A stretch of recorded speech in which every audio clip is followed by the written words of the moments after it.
So we move ahead with the Neighborhood Entrepreneurs Program from the City of New York with John Warren and Ramon Escobar.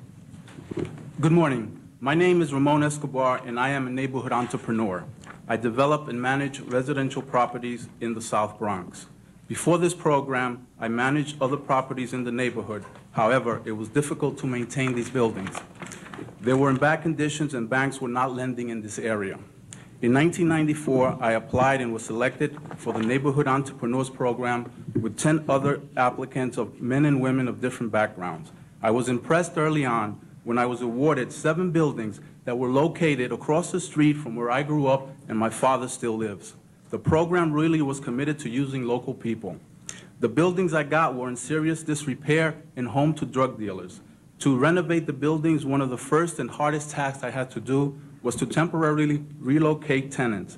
I had to convince each tenant to move temporarily. This was tough. Many of the tenants have lived there for 20 years and did not believe they would be moved back. Being from the neighborhood and knowing many of the tenants, I was determined to make this work and kept telling them to give me a chance to do something positive for them and the community. I did it. Within 18 months, the buildings were completed. The tenants moved back to renovated apartments with new kitchens, baths, new everything. And we also attracted new families to the vacant units. The program has opened many opportunities for me. I have expanded my real estate management business and started a construction company. Now, banks call me and ask me to keep them in mind when financing projects. I have seen this program work in my own community. The families in my buildings live in safe, decent, and affordable housing. And small local businessmen and women like myself get a chance to expand and be part of reviving our neighborhoods that were once neglected and abandoned. Thank you. Good morning. My name is John Warren, and I run the Neighborhood Entrepreneurs Program for the New York City Housing Department. Our agency has long had programs to dispose and renovate buildings, working with for-profit real estate companies, but NEP is different. Previous programs focused on the sale of individual buildings to large, well-capitalized companies who could bring a deal to us. This method meant that buildings got sold and renovated, but the opportunity for wider impact in the community was lacking.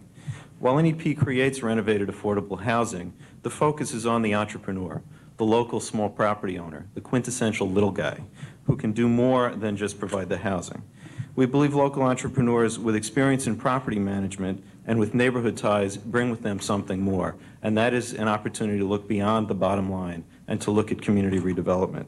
The problem was that they lacked financial resources. 70% of the entrepreneurs in our program are minority or women-based businesses. Access to capital has been a historic problem for these businesses. As the City of New York, we were able to bring banks into the program to work with these small companies and do the deals together. Before NEP, banks were not eager to lend to these entrepreneurs, but now they are. Several entrepreneurs have already gone on to private loans without city subsidy with the banks they worked with in NEP. And these loans have allowed the entrepreneurs to upgrade their property, buy new property, and expand their businesses. In NEP, we also rethought the traditional financing models. Proceeds from the sale of federal low-income housing tax credits are traditionally used for construction costs. In NEP, we use these funds for operating reserves because the vast majority of our tenants are very low income and can't afford to pay a rent that supports operating costs. We also thought differently about our community development strategy. We did not want to sell individual buildings. We wanted to sell clusters of buildings in a neighborhood so we could have broader impact in a community. And you can see the results of NEP in several well-known historic neighborhoods in New York: Harlem, the South Bronx, and Bedford-Stuyvesant. These are neighborhoods where private real estate activity had dwindled to almost nothing because of the large inventory of city-owned buildings. To date in NEP, 31 entrepreneurs are working in the program, and they have completed over 2,000 apartments and begun renovation on 1,300 more. An additional 1,850 apartments are expected to begin renovation this year. And in January, we will identify new entrepreneurs for the next round of the program to create another 2,000 affordable apartments. The problem of tax foreclosed property is not unique to New York or even to large cities.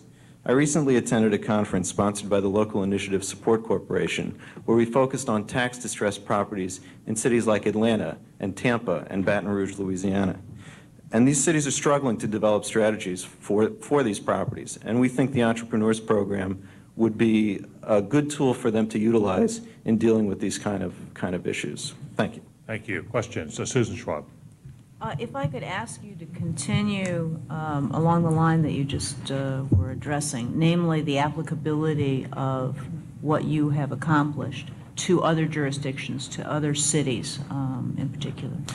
Well, we think the properties are there. Tax distressed properties are really a condition in many cities, not just the large cities in the country. And we use our low-income housing tax credits. We use commercial banks.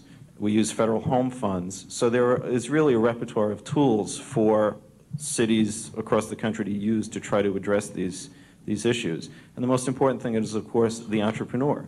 There are local small property owners in all cities who would be looking for an opportunity to expand their business and to do more in the community where they're working. Let me follow up on that. In cities with less density, significantly less density than New York City, do you think this approach would work? I think the stock is different, but the issues are the same. If they're small buildings, it just means that the entrepreneurs do not have to be the experts like Ramon is in rent stabilization and housing maintenance code and the things that are unique to New York. But I think the issue of having rental property that is affordable for people is really a nationwide issue. In the rehabilitation of the homes, are you able to get any of those residents engaged in the rehabilitation efforts? Yes, one of the parts of the program is to encourage the local residents to work with us. And the first project I did, we hired 15 people and a local electrician, which was his first major job over $100,000. Are you tracking that? Yes, we followed up on some of the people have gone on to work with construction companies all along. And that particular electrician has, while he was doing our project, was hired by the same contractor to do other projects since he was doing such a great job. I appreciate what a departure this is from traditional management of in-rem property, but it still represents a relatively small percentage of the in-rem housing stock. And I'm wondering what you see as the major constraint on its growth to be a much larger percentage, or in fact the dominant strategy. Is it the amount of subsidy? Is it the type of stock? Is it identifying entrepreneurs like Mr. Escobar? Well, our disposition strategy for in-rem property is more than just the entrepreneurs program. We have a program for not-for-profits. We have a program for tenant owners. So it's really a menu of options for the buildings.